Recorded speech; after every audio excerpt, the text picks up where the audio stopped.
je vous salue. Et puis au mari aussi, mon petit-fils.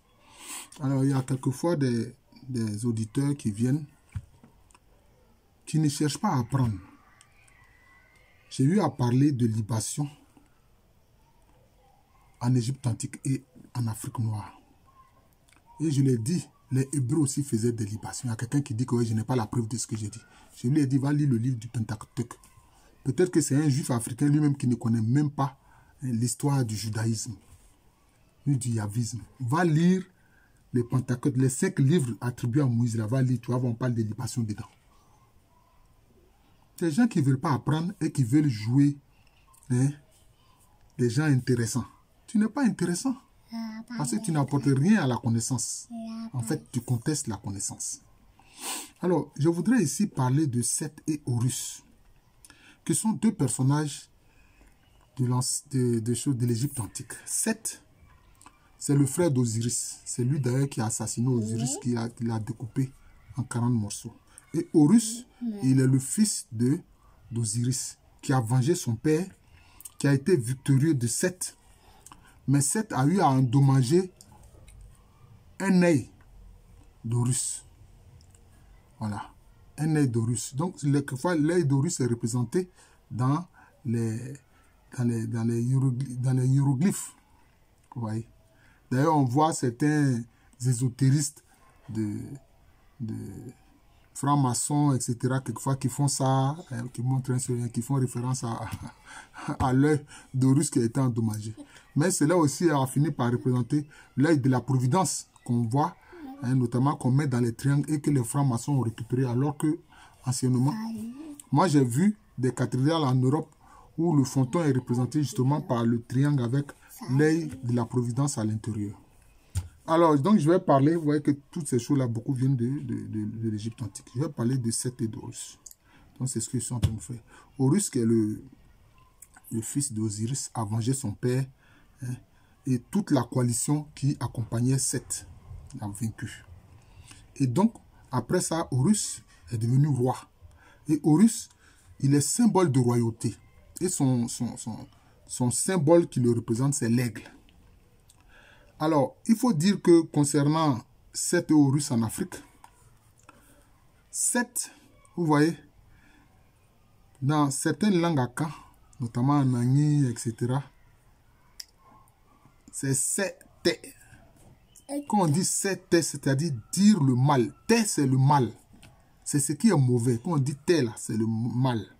Seth, c'est le mal. Dire le mal. C'est ça. Privilégier le mal, dire le mal. C'est ça. Vous voyez. Mais, on le voit dans la langue Wolof, des Wolof. Quand on dit Seth, ça veut dire quoi? C'est-à-dire nettoyer.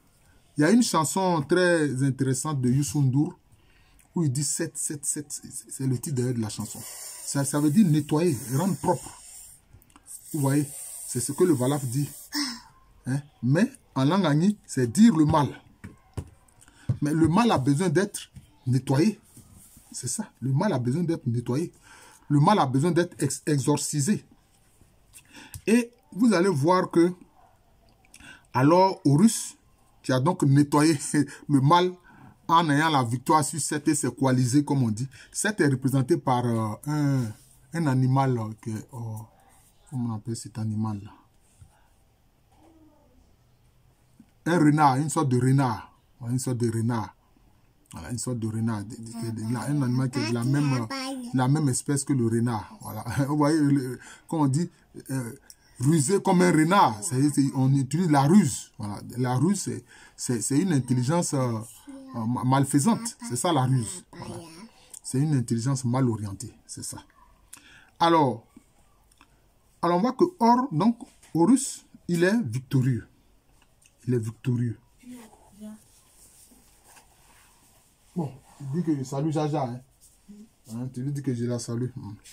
Donc, c'est ça. C'est dire le mal, c'était. Mais, or, ça a fini par représenter quoi? La royauté. Donc, le symbole est l'aigle. C'est pour ça qu'on voit, le Malinké dit quoi? Horon. Quand le Malinké dit Horon, La base, c'est Horus Or.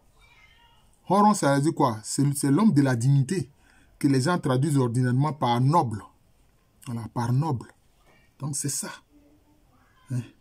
Mais, par exemple, chez les Akans, vous allez voir que la base de ce nom, Hor ou bien Ko, ça renvoie notamment à ce personnage-là qui sert d'interface entre les humains et puis le monde des esprits, qu'on appelle le Komian. En fait, c'est un médium. En fait. Le Komian, c'est un médium. C'est ça. Donc, on dit Komian en Agni, Komian en Baoulé, Komfo en langue tui, etc. Mais on remarque aussi que ce nom, Horus, c'est lié aussi au fait de se battre. Parce que Horus s'est battu pour vaincre Seth et ses coalisés. Donc, on dit Kon. Dans les langues Akan, c'est se battre. C'est le fait de se battre. Voilà. C'est le fait de se battre. Voilà. Et vous allez remarquer qu'il y a certains clans ou marticlans chez les Akans dans lesquels on retrouve cette expression de kon ou ko qui veut dire se battre. Voyez. D'ailleurs, on retrouve aussi un peu ça chez les Mandingues quand on dit les konés qui sont des forgerons. On dit on ne peut pas faire la guerre sans les konés. Parce que c'est eux qui fabriquent les armes. Vous voyez, donc dans le monde, vous voyez, dans le nom Koné, vous voyez Ko. Voilà. Mais c'est ainsi que les matriclans Akan, Oyoko, d'ailleurs la famille royale de la chantier Oyoko. Vous avez Adako, c'est la famille royale de Nsuta. Et puis vous avez le clan Kona, qui se dit entièrement Kona Asokore. Donc vous voyez toujours l'expression kon qui veut dire en fait, qui renvoie au fait de se battre. Et regardez, c'est lié entre l'Afrique et puis l'Égypte antique.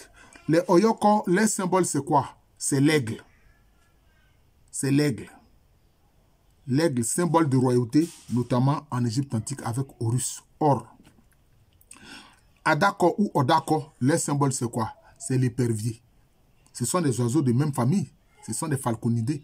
Et maintenant, pour les Kona à Sokore, leur symbole, c'est quoi? C'est le vautour.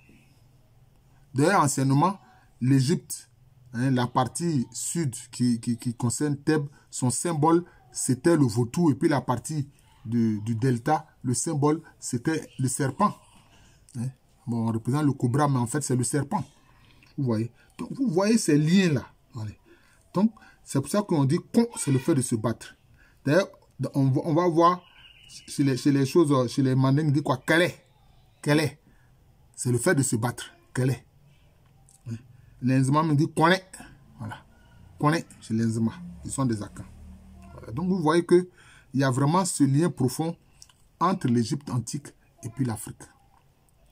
C'est pour ça que bon, nos frères sont en train de se battre pour organiser le 50e anniversaire du colloque du Caire en 1974, je crois, où le grand savant Cheikh Anta Diop et son disciple, le professeur Théophile Obenga, étaient face à une crielle de 20 égyptologues qui ne voulaient pas entendre la vérité.